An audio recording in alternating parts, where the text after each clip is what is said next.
Daily. Taste the Daily.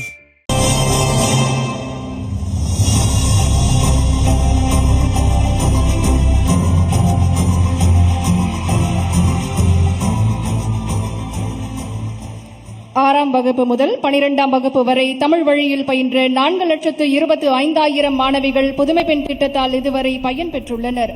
வரலாற்று சிறப்புமிக்க புதுமை பெண் திட்டம் பற்றிய குறும்படத்தை இப்போது பார்க்கலாம். தூத்துக்குடி மாவட்டத்தில் அரசு உதவி பெறும் பள்ளிகளில் படித்த 4,680 மாணவியருக்கு மாதம் 1,000 ரூபாய் வழங்கிடும் புதுமை பெண் திட்டத்தின் விரிவாக்க பணிகளை முதலமைச்சர் மு.க.ஸ்டாலின் தொடங்கி வைக்கிறார். அதன் நேரலை காட்சிகளை பார்த்து வருகிறோம். விவரங்களோடு இணைகிறார் எமது செய்தியாளர் பாரிகார்த்திக். இது குறித்தான விவரங்களை வழங்கலாம். வணக்கம். தமிழ்நாடு முதலமைச்சர் திரு மு.க.ஸ்டாலின் அவர்கள் தற்போது தூத்துக்குடி காமராஜர் கல்லூரியில் சமூக நலன் மற்றும் மகளிர் உரிமைத்துறையின் சார்பில் மூலூர் ராமாமிர்த அம்மையார் நினைவு உயர்கல்வி உறுதி திட்டத்தின் கீழ் அரசு உதவி பெறும் பள்ளிகளில் இருக்கக்கூடிய 6 முதல் 12ஆம் வகுப்பு வரை தமிழ் வழியில் பயின்று உயர்கல்வியில் சேரும் மாணவிகளுக்கு இனி மாதந்தோறும் ரூபாய் 1,000 வழங்கும் அந்த புதுமை பெண் திட்டத்தினை விரிவாக்கத்தை தற்போது துவங்கி வைத்திருக்கிறார். ஏற்கனவே அரசு பள்ளிகளில் படித்து முடித்த மாணவிகளுக்கு அந்த திட்டமானது கொடுக்கப்பட்டுள்ள நிலையில் தற்போது அந்த திட்டத்தின் விரிவாக்கமாக அரசு உதவி பெறும் பள்ளிகளுக்கும் தற்போது அந்த திட்டம் சென்றடைகிறது. அதைத்தான் தற்போது தமிழ்நாடு முதலமைச்சர் அவர்கள் துவக்கி வைத்திருக்கிறார். குறிப்பாக தமிழகத்தில் இருக்கக்கூடிய பெண் கல்விகளை மேம்படுத்தும் வகையிலும் பெண்களுக்கான முக்கியத்துவத்தை கொடுக்கும் வகையிலும் தமிழக அரசு சார்பில் பல்வேறு நடவடிக்கைகள் முன்னெடுக்கப்பட்டு வருகின்றன.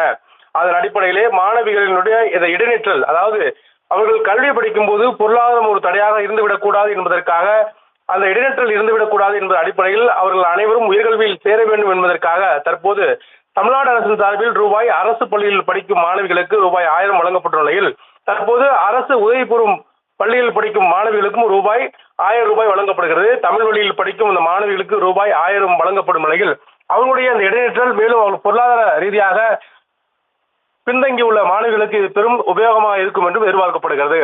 இதன் மூலம் கடந்த கல்வியாண்டில் உயர்கல்வியில் படிக்கும் மாணவிகளுடைய எண்ணிக்கை அதிகரித்து காணப்படுகிறது. அதே போல வருகின்ற இந்த 2024-25 கல்வியாண்டிற்கும் இந்த மாணவிகளுடைய உயர்கல்வி படிக்கும் வாய்ப்பானது மிகவும் அதிகரித்து காணப்படும் என்றும் எதிர்பார்க்கப்படுகிறது. மாணவிகளுடைய இந்த கல்விக்கு முக்கியத்துவம் கொடுக்கும் வகையிலும் அவர்களுடைய எதிர்காலத்தை மேம்படுத்தும் வகையிலும் தமிழ்நாடு அரசுடைய இந்த திட்டமானது சிறப்பாக செயல்பட்டு நிலையில் தற்போது அரசு உதவி பெறும் பள்ளிகளுக்கும் படிக்கும் மாணவிகளுக்கும் ரூபாய் தமிழக அரசு சார்பில் 1,000 வழங்கப்படுகிறது. அதன் அடிப்படையிலே தூத்துக்குடியில் தற்போது நடைபெறும் விழாவில் முதலமைச்சர் அவர்கள் அந்த திட்டத்தின் விரிவாக்கத்தை தற்போது செயல்படுத்தி வருகிறார். வாங்கினாலும் இத்திட்டத்தின் கீழும் பயன் பெறலாம் என்பது விவரங்களுக்கு நன்றி பாரிகார்த்திக். உயர்கல்வி சேர்க்கை விகிதம்.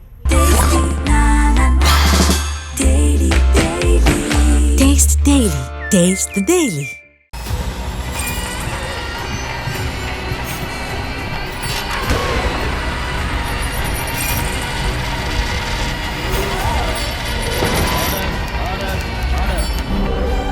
நிகழ்தகவு குற்றங்களின் மறுபரிமாணம் நாள்தோறும் இரவு 10 மணிக்கு இணைந்திருங்கள் நமது நியூஸ் தமிழ் தொலைக்காட்சியோடு.